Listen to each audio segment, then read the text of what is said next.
Shalom, selamat berjumpa kembali dalam program Believe His Prophet. Program membaca tulisan Nyonya White, buku Roh Nubuat bersama-sama. Saat ini kita akan membaca dari buku Sejarah Para Nabi, dari seri buku Alfa dan Omega, pasal 30 yang berjudul Bait Suci dan Upacara-Upacara. Bacaan ini berdasarkan dari kitab suci Keluaran 25 sampai pasal 40, Imamat 4 dan 16. Pemirsa, perintah telah disampaikan kepada Musa pada waktu berada di atas gunung bersama Allah. Dan Allah berfirman, mereka harus membuat tempat kudus bagiku, supaya aku akan diam di tengah-tengah mereka. Lalu petunjuk-petunjuk sepenuhnya diberikan Allah untuk mendirikan bait suci itu. Walaupun oleh karena kemurtadan mereka, sebenarnya bangsa Israel telah kehilangan berkat dari hadirat ilahi. Dan untuk jangka waktu yang tertentu, adalah mustahil untuk didirikannya sebuah bait suci bagi Allah di antara mereka. Akan tetapi, setelah mereka diperkenankan kembali oleh Tuhan, maka Tuhan pemimpin besar itu menyuruh untuk melaksanakan perintah ilahi. Orang-orang yang dikaruniai Allah dengan keahlian dan hikmat telah dipilih untuk mendirikan bangunan yang suci itu. Allah sendiri telah memberikan kepada Musa rencana bangunan itu dengan petunjuk-petunjuk yang terperinci, ukuran, bentuknya, bahan-bahan yang harus digunakan, dan setiap perkakas yang harus ada di dalamnya. Tuhan yang tentukan. Tempat-tempat yang suci yang dibuat oleh tangan manusia ini harus menjadi gambaran dari yang sebenarnya. Lambang apa yang ada di surga, kata Ibrani 9 ayat 24-23. Satu penampilan dalam bentuk kecil dari bait suci surga, di mana Kristus, imam besar kita, setelah mempersembahkan hidupnya sebagai satu korban, akan melayani demi untuk orang yang berdosa. Pemirsa, Allah menunjukkan kepada Musa di atas gunung itu satu penglihatan akan bait suci surga, dan memerintahkannya untuk membuat segala sesuatunya sesuai dengan pola yang ditunjukkan kepadanya. Segala petunjuk-petunjuk ini dengan seksama dicatat oleh Musa, yang kemudian telah menyampaikannya kepada pemimpin-pemimpin bangsa. Untuk pembangunan bait suci itu, persiapan-persiapan yang mahal dan banyak diperlukan. Bahan-bahan yang paling mahal dan berharga dalam jumlah yang besar harus disediakan. Namun demikian, Tuhan hanya menerima persembahan sukarela. Firman Tuhan katakan, dari setiap orang yang terdorong hatinya, haruslah kamu pungut persembahan khusus kepadaku. Ini adalah perintah ilahi yang diulangi oleh Musa kepada perhimpunan itu. Penyerahan kepada Allah dan satu roh pengorbanan adalah syarat-syarat pertama dalam mempersiapkan satu tempat tinggal bagi Yang Maha Tinggi. Semua orang dengan serentak memberikan jawabnya. Sesudah itu datanglah setiap orang yang tergerak hatinya, setiap orang yang terdorong jiwanya membawa persembahan khusus kepada Tuhan untuk pekerjaan melengkapi kemah pertemuan, dan untuk segala ibadah di dalamnya, dan untuk pakaian kudus itu. Maka datanglah mereka, baik laki-laki maupun perempuan, setiap orang yang terdorong hatinya, dengan membawa anting-anting di hidungnya, anting-anting telinga, cincin meterai, dan kerongsang, segala macam barang emas. Demikian juga setiap orang yang mempersembahkan persembahan unjukan dari emas bagi Tuhan. Mereka datang untuk pembangunan Ka'bah. Juga setiap orang yang mempunyai kain ungu tua, kain ungu muda, kain kermiji, lenan halus, bulu kambing, kulit domba jantan yang diwarnai merah, dan kulit lumba-lumba, datang membawanya. Setiap orang yang hendak mempersembahkan persembahan khusus dari perak atau tembaga. Membawa persembahan khusus yang kepada Tuhan. Dan setiap orang mempunyai kayu penaga, membawanya juga untuk segala pekerjaan mendirikan akan tempat itu. Pemirsa, setiap perempuan yang ahli memintal dengan tangannya sendiri dan membawa yang dipintalnya itu, yakni kain ungu tua, kain ungu muda, kain sirmiji, dan lenan halus. Semua perempuan tergerak hatinya oleh karena berkeahlian. Mereka memintal bulu kambing. Pemirsa, pemimpin-pemimpin membawa permata krismas dan permata tatahan untuk baju efod dan untuk tutup dada, rempah-rempah dan minyak untuk penerangan, untuk minyak urapan, dan untuk ukupan dari wangi-wangian. Anda bisa baca dalam Keluaran 35 ayat 21 sampai 28. Pemirsa, sementara pembangunan bait suci itu sedang berlangsung, orang banyak itu, tua-tua dan muda, laki-laki, perempuan, bahkan anak-anak, tetap memberikan persembahan mereka, sampai mereka yang mengawasi pekerjaan itu mendapati bahwa jumlah pemberian itu sudah cukup, bahkan melebihi daripada apa yang dapat mereka gunakan. Haleluya. Itulah kalau hendak membangun rumah Tuhan. Pemirsa, lalu Musa menyuruh untuk mengumumkan ke seluruh perhimpunan itu, baik laki-laki, baik perempuan, jangan lagi membawa persembahan ke tempat yang suci itu. Persekutuan bangsa Israel dan diturunkannya hukuman Allah oleh sebab dosa-dosa mereka telah dicatat sebagai satu amaran kepada generasi-generasi mendatang. Pengabdian, semangat, dan kedermawanan hati mereka adalah satu teladan yang patut untuk dicontoh.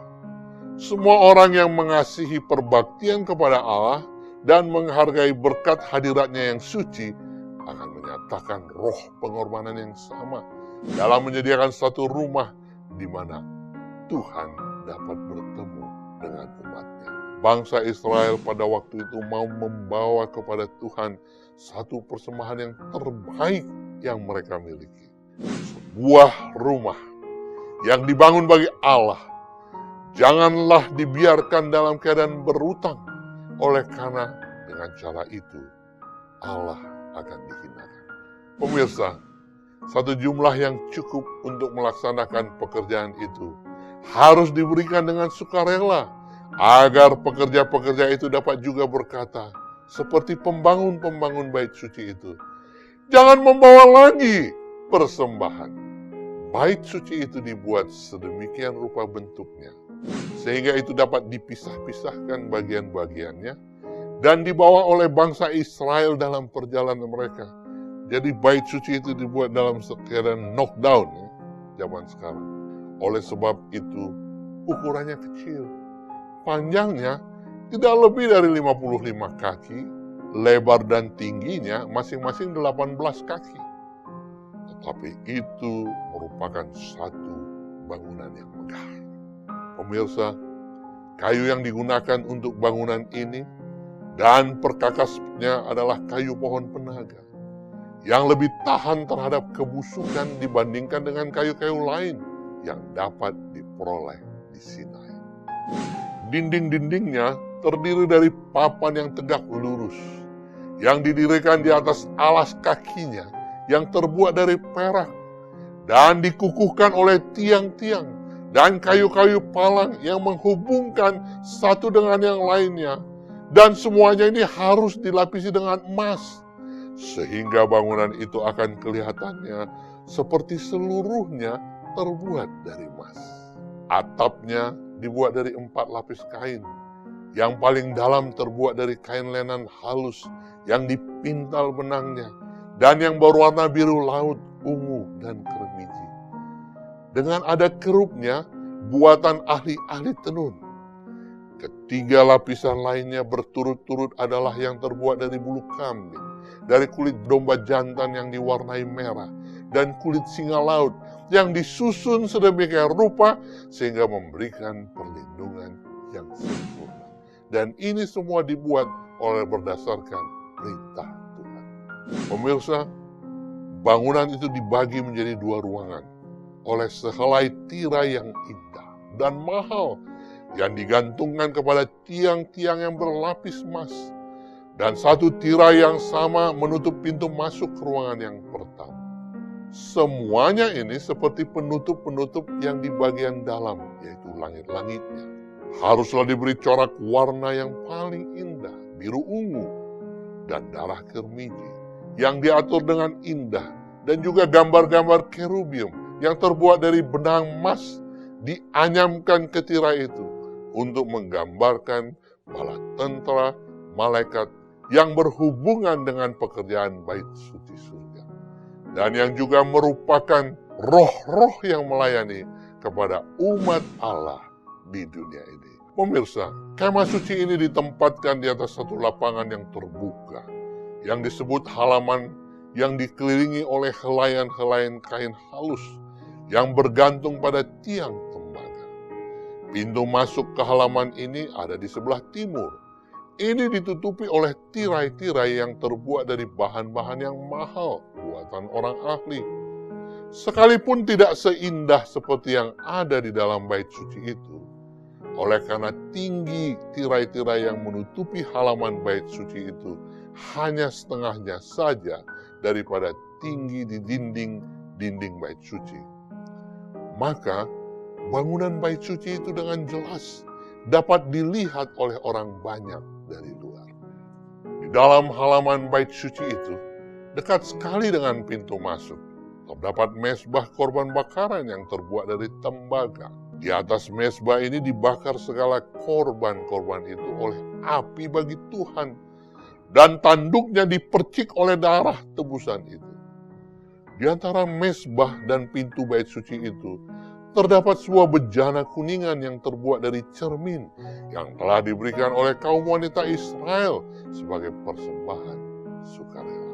Pemirsa, pada bejana ini, imam-imam harus membasuh tangan dan kaki mereka apabila mereka masuk ke dalam ruangan-ruangan yang suci itu, atau pergi ke mezbah untuk mempersembahkan korban bakaran kepada Tuhan. Di dalam ruangan yang pertama, atau ruangan yang suci, terdapat meja roti sajian, kaki dian, dan mezbah pedupaan. Meja roti sajian ada di sebelah utara dengan mahkota hiasannya. Meja ini dilapisi oleh emas murni. Pemirsa, di atas meja ini, imam tiap hari Sabat harus menaruh 12 potong roti yang disusun dalam 2 baris dan dipercik dengan kemenyan. Roti-roti yang diambil dari meja ini, oleh karena dianggap suci, harus dimakan oleh imam-imam. Di sebelah selatan terdapat kaki dian yang bercabang 7 dengan ke-7 lampunya. Cabang-cabangnya dihiasi dengan bunga yang dibuat dengan indah sekali, menyerupai bunga badam, dan seluruhnya terbuat dari 1 batang emas. Oleh karena bait suci itu tidak berjendela, maka lampu-lampu ini tidak pernah dipadamkan. Semuanya pada waktu yang sama, tetapi memancarkan terangnya siang dan malam. Pemirsa, tepat di hadapan tirai yang memisahkan ruangan yang suci dengan ruangan yang maha suci, dan dekat sekali dengan hadirat Allah, terdapat mezbah pedupaan yang terbuat dari emas. Di atas mezbah ini, imam harus membakar kemenyan setiap pagi dan petang. Tanduk-tanduknya harus diolesi dengan darah korban karena dosa. Dan itu akan dipercik dengan darah pada hari Glashirat yang besar. Api di atas mezbah ini dinyalakan oleh Allah sendiri dan dianggap suci. Siang dan malam, pedupaan yang suci ini menyebarkan bau harum yang semerbak ke seluruh ruangan-ruangan suci itu, dan juga keluar jauh di sekeliling bait suci itu, mampu mencium wanginya. Pemirsa, balik tirai yang di sebelah dalam terdapat ruangan yang maha suci dan suci, di mana terpusat semua upacara penebusan dan pengantaraan yang bersifat simbolis itu, dan yang menjadi mata rantai penghubung antara surga dan dunia. Di dalam ruangan itu terdapat terdapat peti perjanjian. Sebuah peti yang terbuat dari kayu penaga. Luar dan dalamnya dilapisi emas. Dan di atasnya terdapat mahkota emas. Itu dibuat untuk menjadi tempat menyimpan kedua loh batu. Di atas mana Tuhan sendiri telah menuliskan hukum 10. Oleh sebab itu, peti ini disebut peti wasiat Allah atau peti perjanjian. Oleh karena 10 hukum atau 10 firman itu adalah dasar daripada perjanjian yang diadakan antara Allah dan Israel. Pemirsa, penutup peti yang suci ini disebut tutupan perdamaian. Ini dibuat dari satu emas batangan dan di atasnya terdapat kerup keemasan. Masing-masing berdiri di ujung-ujungnya. Satu sayap dari masing-masingnya terjulur ke atas, sementara sayap yang lain terlipat pada tubuhnya. Anda bisa lihat dalam Yehezkiel 1 ayat 11. Ini menunjukkan sebagai tanda hormat dan rendah hati.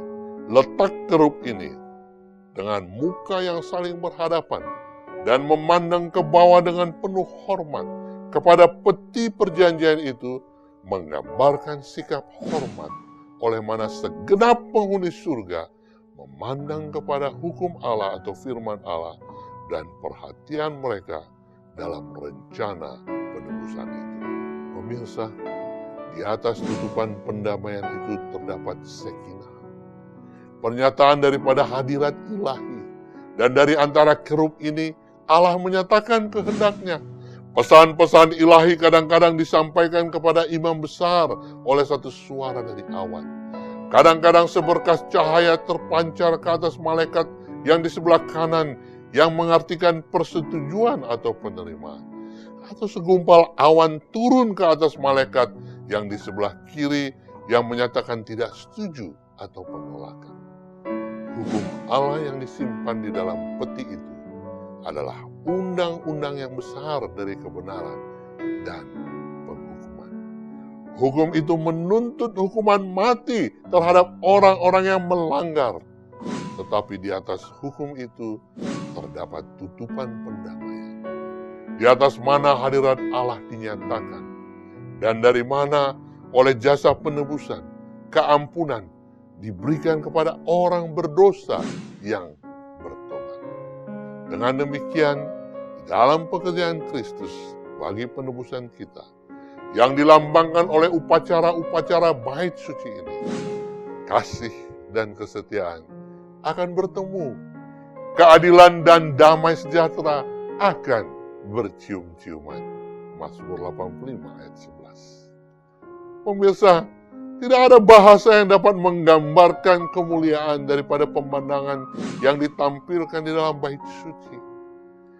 Dinding-dinding yang dilapisi emas memantulkan terang dari kaki dian emas itu. Warna-warna yang cemerlang dari tirai-tirai yang dihias dengan megahnya, dengan malaikat-malaikatnya yang berkilauan. Meja itu, mesbah pedupaan yang berkilauan dengan emas. Di balik tirai yang kedua, tabut perjanjian itu dengan kerub yang mistik dan di atasnya sekinah yang suci adalah pernyataan hadirat Tuhan yang kelihatan. Semuanya ini hanyalah merupakan pantulan yang samar daripada kemuliaan bait suci Allah yang di surga, pusat pekerjaan penebusan manusia. Satu jangka waktu kurang lebih setengah tahun telah digunakan untuk mendirikan bait suci ini. Setelah selesai, Musa memeriksa semua pekerjaan pembangunan itu, sambil membandingkannya dengan pola yang ditunjukkan kepadanya di atas gunung dan dengan petunjuk-petunjuk yang ia terima dari Allah. Pemirsa, sebagaimana yang Allah telah perintahkan, begitulah mereka telah melaksanakannya. Dan Musa pun memberkati mereka. Dengan perhatian yang dalam, bangsa Israel berhimpun di sekelilingnya untuk melihat bangunan yang suci itu. Sementara mereka sedang merenung-renungkan pemandangan itu, dengan penuh kepuasan yang disertai rasa hormat, tiang awan itu terbang ke atas bait suci itu dan kemudian turun menyelibutinya. Inilah tandanya kemuliaan Tuhan memenuhi bait suci itu. Wah, merinding saya rasanya. Hadirat Tuhan hadir. Keagungan ilahi dinyatakan pada waktu itu.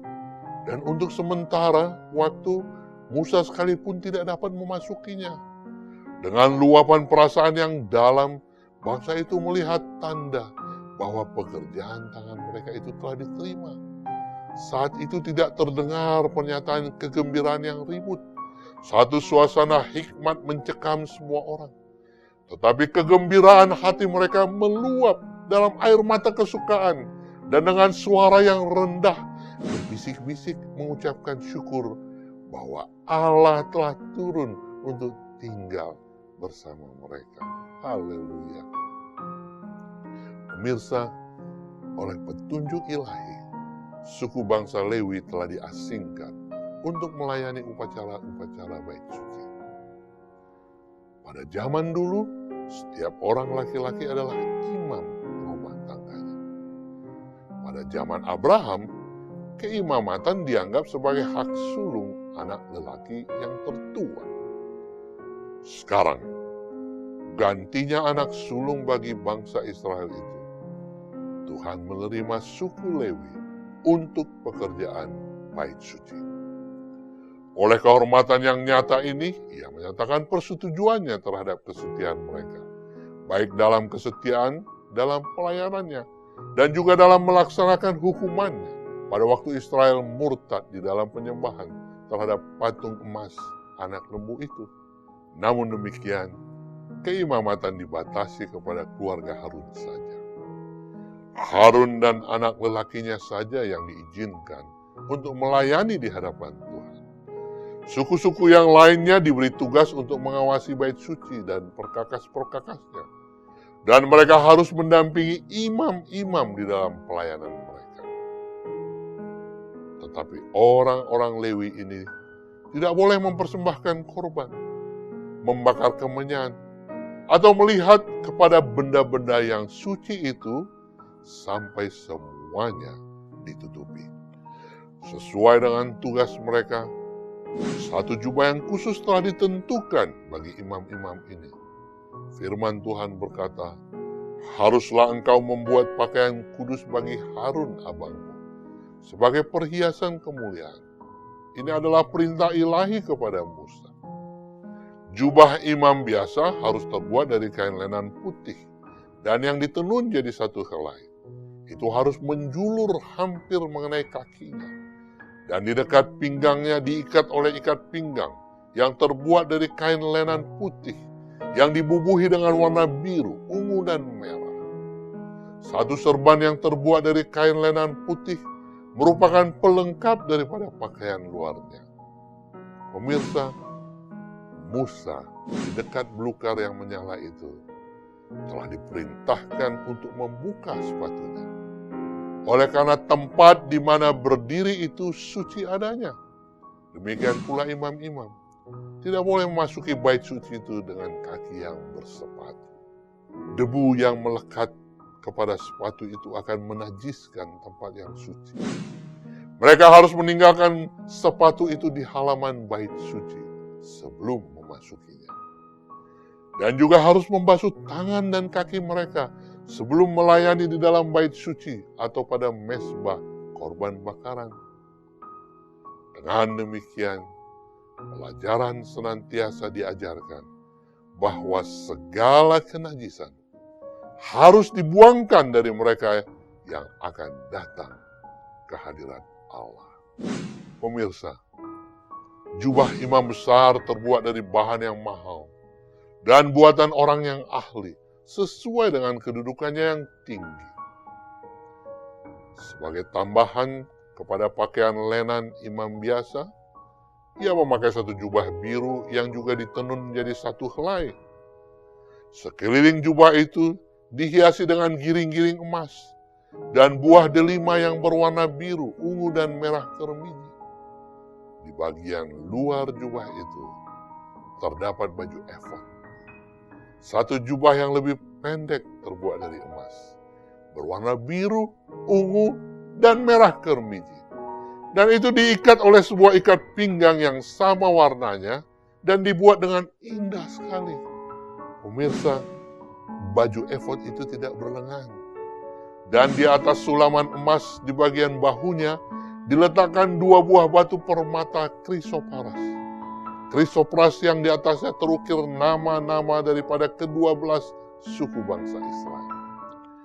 Di atas efod itu terdapat tutup dada yang paling suci di antara semua pakaian keimamatan itu.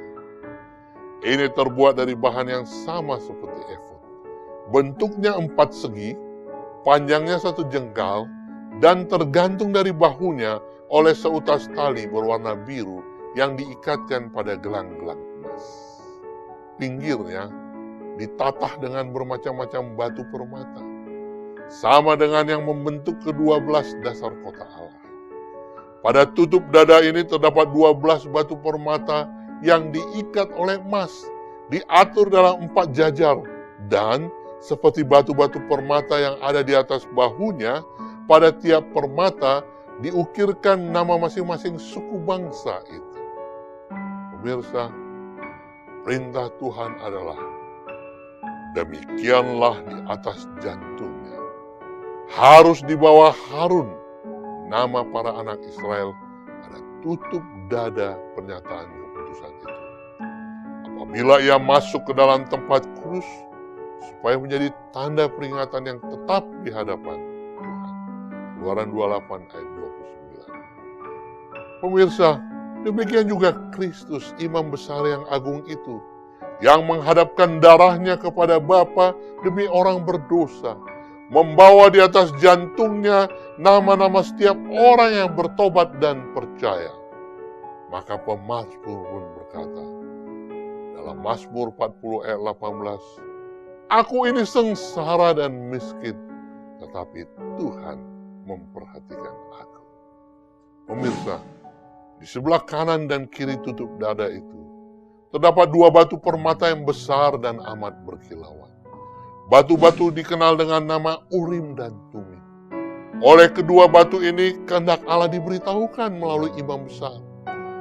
Apabila pertanyaan-pertanyaan dikemukakan untuk memperoleh keputusan di hadapan Tuhan, maka seberkas cahaya yang melingkari batu permata yang di sebelah kanan menandakan persetujuan ilahi. Sedangkan segumpal awan yang menyelimuti batu yang di sebelah kiri adalah bukti penyangkalan atau penolakan. Wah, sungguh mengerikan ya. Pemirsa, tutup kepala imam besar terdiri dari serban lenan putih. Ke atasnya dilekatkan oleh seutas tali yang berwarna biru, sebuah patam dari emas yang bertuliskan kesucian bagi Tuhan. Segala sesuatu yang berhubungan dengan perhiasan dan pembawaan imam-imam haruslah sedemikian rupa sehingga akan memberi kesan orang-orang yang melihatnya dengan satu perasaan akan kesucian Allah, kesucian daripada perbaktiannya, dan kesucian yang dituntut dari mereka yang datang ke hadiratnya. Pemirsa, bukan hanya bait suci itu sendiri, tetapi juga pelayanan-pelayanan imam-imam haruslah merupakan gambaran dan bayangan dari apa yang ada di surga. Ibrani 8 ayat 5. Dengan demikian, itu merupakan satu hal yang amat penting, dan Tuhan melalui Musa telah memberikan petunjuk tentang segala sesuatu yang berhubungan dengan upacara-upacara simbolis ini.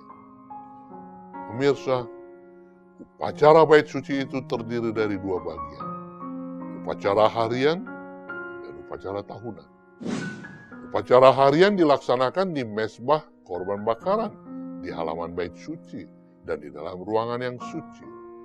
Sedangkan upacara tahunan diadakan dalam ruangan yang maha suci dan sangat suci.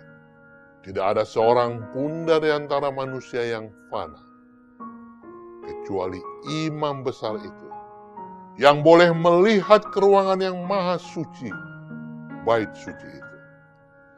Hanya sekali setahun imam itu dapat masuk ke dalamnya. Dan itu pun setelah mengadakan persiapan yang seksama dan hikmat. Dengan gemetar, ia akan masuk untuk menghadap Allah. Dan dengan penuh hormat dan tenang, orang banyak itu menunggu dia kembali. Hati mereka terangkat dalam doa yang sungguh, memohon berkat ilahi. Di hadapan tutupan Gelafirat itu, imam besar mengadakan tebusan bagi Israel. Dan di dalam awan kemuliaan, Allah bertemu dengan dia. Tinggalnya dia di tempat itu, apabila melebihi waktu yang biasa, akan menggetarkan hatinya. Kalau oleh sebab dosa mereka atau dosanya sendiri, ia akan dibinasakan oleh kemuliaan Tuhan. Pemirsa, upacara harian terdiri dari upacara korban bakaran pagi dan petang. Persembahan kemenyan yang harum di atas mezbah keemasan, dan persembahan khusus bagi dosa-dosa pribadi. Dan ada juga persembahan bagi hari-hari Sabat, bulan baru, dan hari-hari raya istimewa. Setiap pagi dan petang, seekor anak domba yang berumur 1 tahun dibakar di atas mezbah. Dagingnya dipersembahkan dengan sepatutnya. Dengan demikian, melambangkan penyerahan harian dari bangsa itu kepada Tuhan, dan ketergantungan mereka yang tetap kepada darah Kristus yang menebus. Pemirsa, Allah dengan nyata memerintahkan agar setiap korban yang dipersembahkan bagi upacara bait suci haruslah tidak bercela. Keluaran 12 ayat 5. Imam-imam harus memeriksa semua binatang yang dibawa sebagai satu korban, dan harus menolak binatang yang ada cacatnya. Pemirsa, hanya satu korban yang tanpa cacat celah dapat menjadi satu lambang daripada kesuciannya yang sempurna, yang akan menyerahkan dirinya sebagai anak domba yang tak bernoda dan tak bercacat. 1 Petrus 1 ayat 19.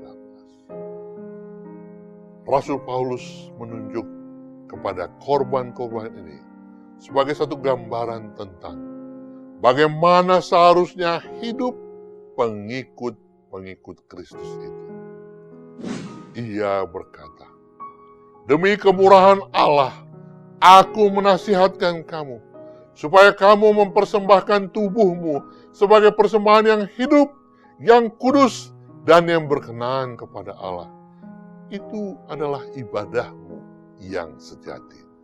Roma 12 ayat 1. Pemirsa, kita harus menyerahkan diri kepada pelayanan akan Allah. Kita harus berusaha untuk menjadi persembahan yang sempurna sesempurnanya. Allah tidak merasa senang terhadap segala sesuatu yang kurang dari yang terbaik yang dapat kita berikan. Mereka yang mengasihi Dia dengan segenap hatinya akan mau memberikan kepadanya pelayanan hidup yang terbaik. Dan mereka akan tetap berusaha untuk membawakan hidupnya selaras dengan hukum-hukum atau firman yang akan menambahkan kesanggupan mereka untuk melakukan kehendak Allah. Pemirsa, di dalam mempersembahkan kemenyan, imam dibawa kepada hubungan yang lebih dekat lagi dengan hadirat Allah daripada dalam pekerjaan lainnya sehubungan dengan upacara harian itu. Oleh karena tirai yang lebih ke dalam di bait suci itu tidaklah sampai ke langit-langitnya, maka kemuliaan Allah yang dinyatakan di atas tutupan pendamaian itu dapat terlihat sebagian dari ruangan yang pertama. Bila mana imam itu mempersembahkan kemenyan di hadapan Tuhan, ia memandang kepada peti perjanjian itu. Dan apabila asap kemenyan itu naik, kemuliaan ilahi turun ke atas tutupan pendamaian dan memenuhi ruangan yang maha suci, dan sering memenuhi kedua ruangan itu sedemikian rupa sehingga imam itu diharuskan mundur sampai ke pintu bait suci. Sebagaimana di dalam upacara simbolis itu, imam memandang dengan iman kepada tutupan pendamaian yang tidak dapat dilihatnya. Demikian pula umat Allah sekarang harus mengangkat doa mereka kepada Kristus, imam besar mereka yang agung, yang tidak terlihat kepada pandangan manusia, sedang memohon demi untuk mereka di dalam bait suci yang di surga. Pemirsa, dupa yang naik bersama-sama dengan doa orang Israel ini menggambarkan jasa dan pengantaraan Kristus, kebenarannya yang sempurna, yang melalui iman dihisapkan kepada umatnya, yang olehnya saja dapat menjadikan perbaktian manusia yang berdosa dapat berkenan di hadapan Allah. Di hadapan tirai ruangan yang maha suci itu, terdapat sebuah mezbah pengantaran yang terus-menerus oleh darah dan kemenyan Allah harus didekati.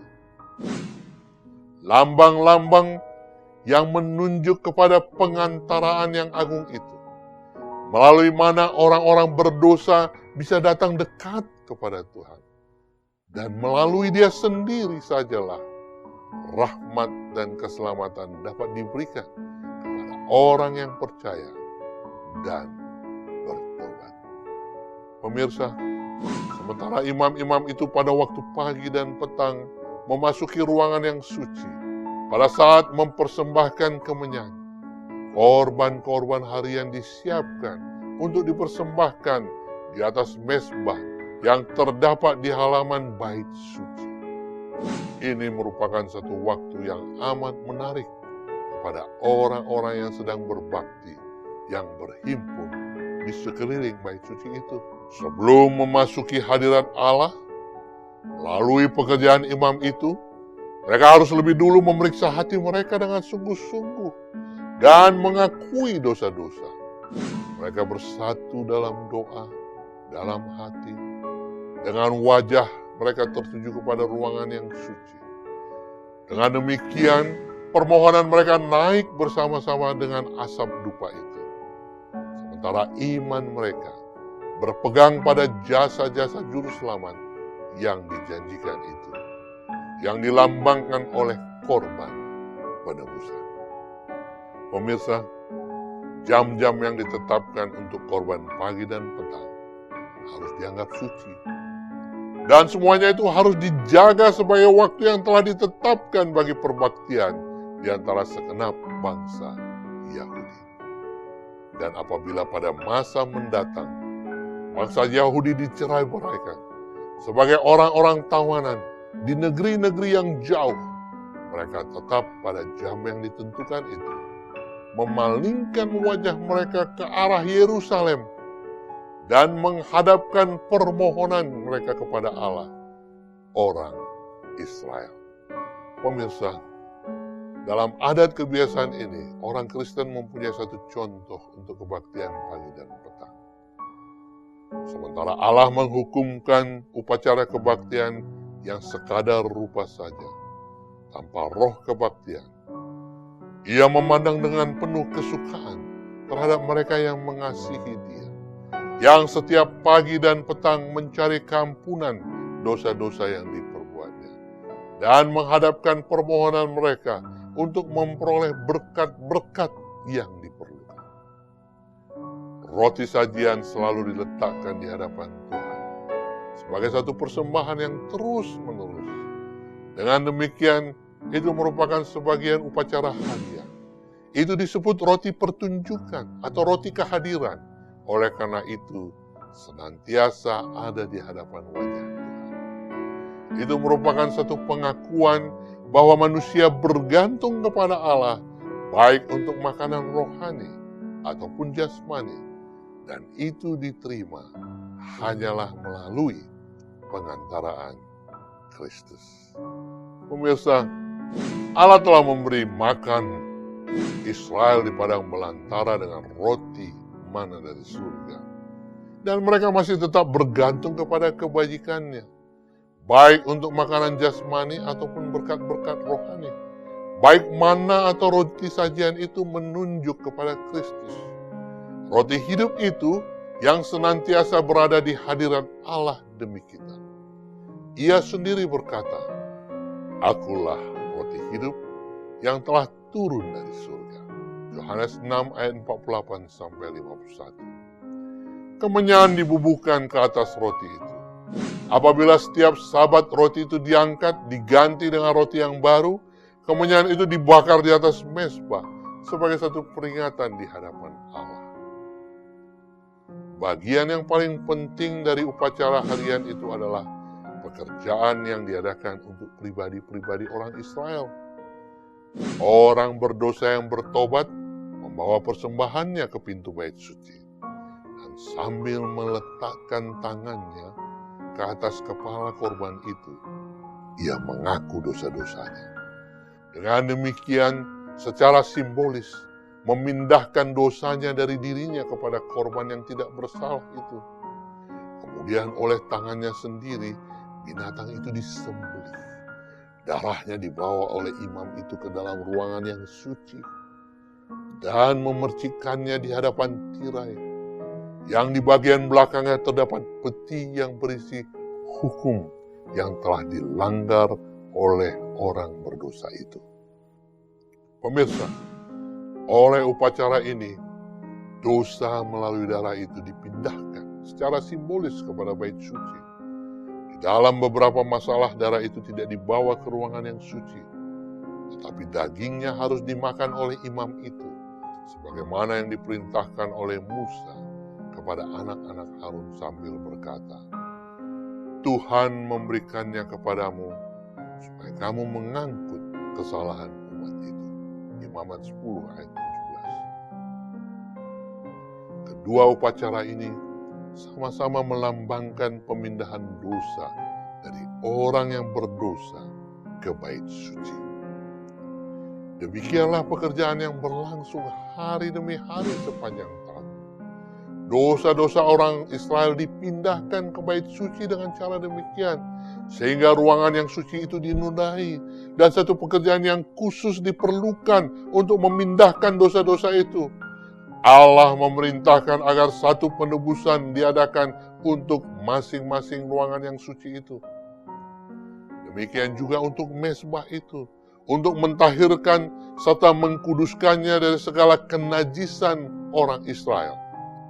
Imamat 16 ayat 19. Maka sekali setahun, pada hari pendamaian yang besar, imam itu memasuki ruangan yang maha suci untuk membersihkan bait suci. Pekerjaan yang dilaksanakan di tempat itu melengkapkan pekerjaan yang telah diadakan sepanjang tahun. Pada hari pendamaian, 2 ekor kambing dibawa ke pintu bait suci. Dan kemudian ia membuang undi atas kedua ekor kambing itu. Sebuah undi bagi Tuhan, sebuah undi lagi bagi Azazel. Kambing yang untuk Tuhan harus disembelih sebagai satu korban karena dosa orang banyak.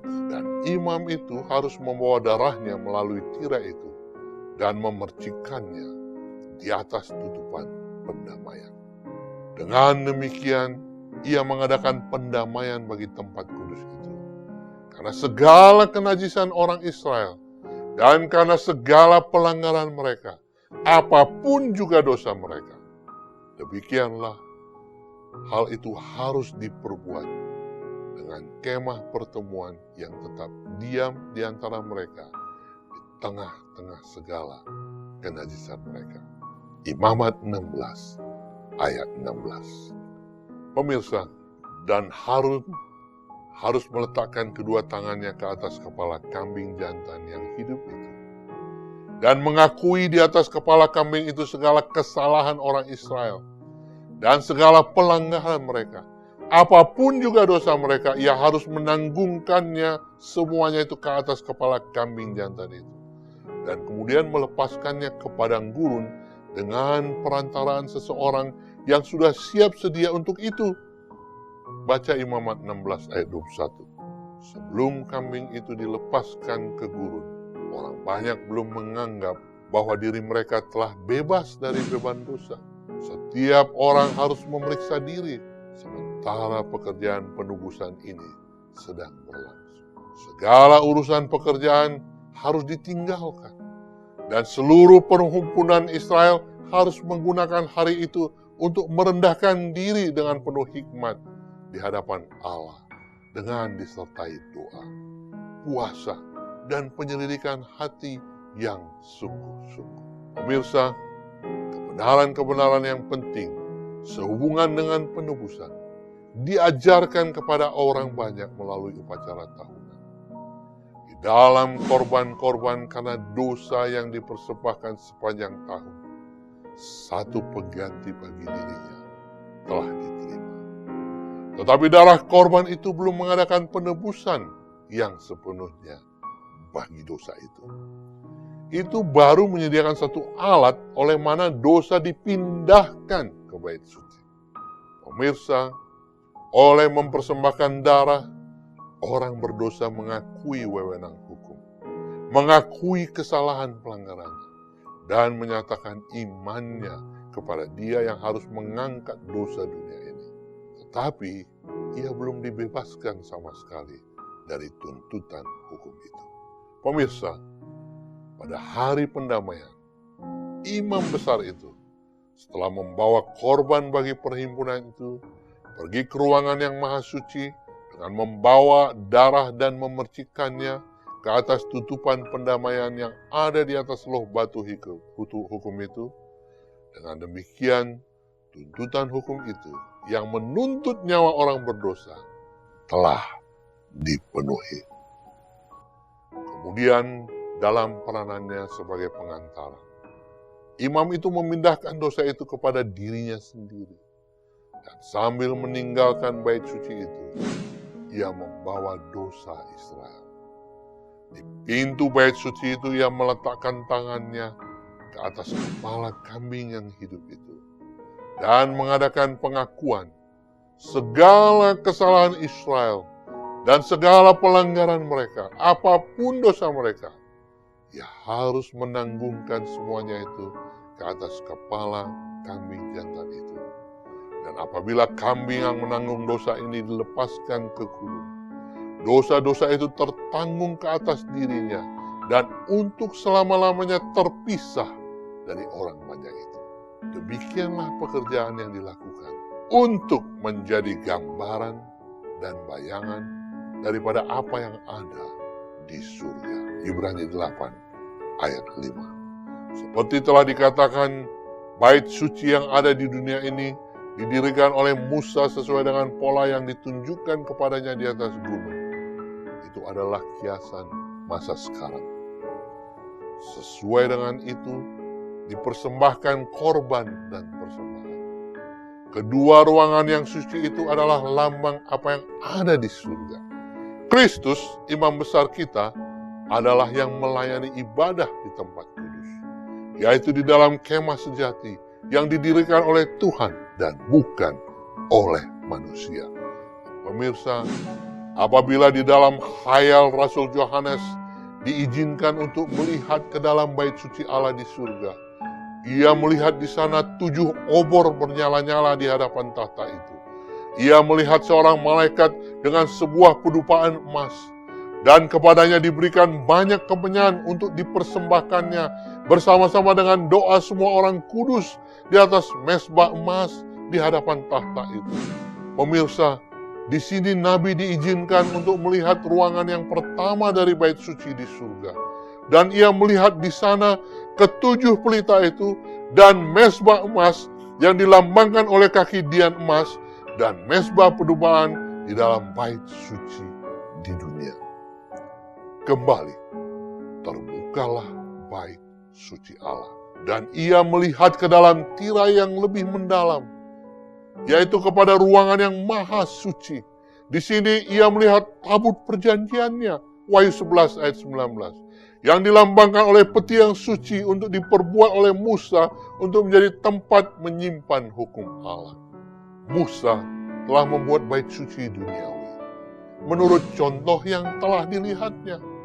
Paulus menyatakan bahwa kemah dan semua alat untuk ibadah, bila mana disempurnakan, merupakan perlambang atau melambangkan apa yang ada di surga. Kisah 7 ayat 44, Ibrani 9 ayat 21 dan 23. Dan Yohanes menyatakan bahwa ia melihat bait suci di dalam surga.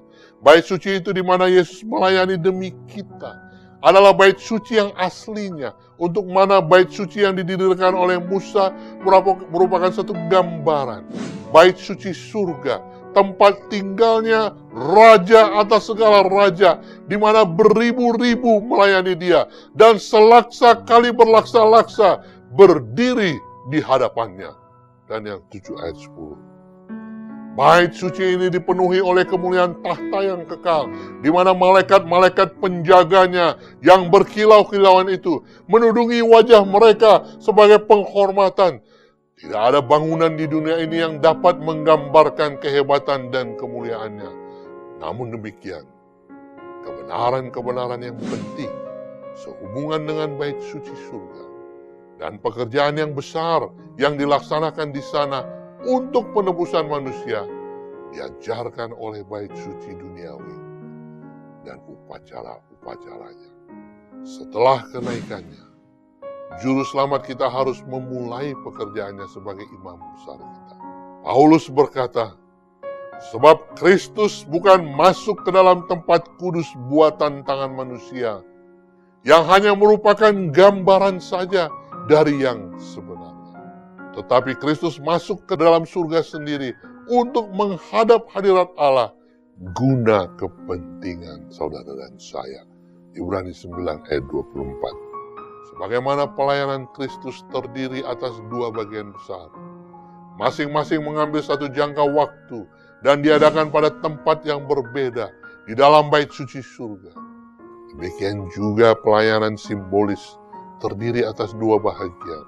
Upacara harian, upacara tahunan. Dan untuk masing-masing upacara ini telah disediakan satu ruangan. Pemirsa, bagaimana Kristus pada waktu kenaikannya tampil di hadapan Allah untuk menghadapkan darahnya untuk orang percaya yang bertobat. Demikian juga imam itu di dalam upacara harian memercikan darah korban itu di tempat yang suci untuk orang berdosa. Pemirsa, darah Kristus sementara itu harus membebaskan orang berdosa yang bertobat dari tuntutan hukum. Itu tidaklah menghapuskan dosa. Dosa akan tetap tercatat di dalam bait suci sampai penebusan yang terakhir. Demikian juga di dalam upacara simbolis darah korban, karena dosa memindahkan dosa dari orang yang bertobat. Tetapi itu tetap ada dalam bait suci sampai kepada hari pendamaian. Pemirsa, pada hari yang besar itu di mana pahala yang terakhir diberikan, orang mati akan dihakimi menurut perbuatan mereka. Berdasarkan apa yang ada tertulis dalam kitab-kitab itu. Wahyu 20 ayat 12. Kemudian oleh jasa daripada darah Kristus yang menebus, dosa-dosa semua orang yang sungguh-sungguh bertobat dihapuskan dari buku-buku surga. Dengan demikian, bait suci akan dibebaskan atau dibersihkan dari catatan dosa. Di dalam upacara simbolis, pekerjaan penebusan yang besar ini atau penghapusan dosa itu digambarkan oleh upacara-upacara yang diadakan pada hari pendamaian, pembersihan bait suci duniawi yang dilaksanakan dengan memindahkan dosa yang telah mengotorinya, dengan memindahkannya melalui darah korban karena dosa. Pemirsa, sebagaimana di dalam penebusan yang terakhir, dosa-dosa orang yang bertobat dengan sungguh-sungguh itu dihapuskan dari catatan surga. Tidak akan lagi diingat atau terlintas kepada pikiran. Demikian juga di dalam upacara simbolis, dosa-dosa itu dibuang ke gurun, terpisah dari perhimpunan itu untuk selama-lamanya. Haleluya. Oleh karena setan adalah makhluk yang memulai dosa, biang keladi segala dosa yang telah menyebabkan kematian anak Allah. Maka, saudaraku, keadilan menuntut agar setan menanggung hukuman yang terakhir.